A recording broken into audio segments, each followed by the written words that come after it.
Hello guys, এই যে চলে আসছি, কাছাকাছি চলে আসছি। এই যে দেখো কত লোকজন, এই যে নদী, আর এই যে বাঁধ ভেঙে গেছে, এই যে সব জলে থই থই করছে।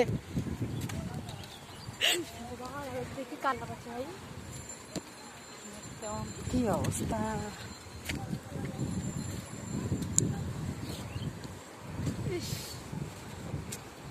আমি তো খালি এটাই ভয় যে আমাদের ওখানে ভাগলে কি হতো, আমাদের ভালো হতো, মরে যেতাম আমরা সবাই কাঁদতে কাঁদতে ভাই। কত লোক রে বাবা! দেখার সকালবেলা আরো হয়েছিল, সাংবাদিক টাম্বাদিক আসে একদম। তুই দেখ জলের দৃশ্য।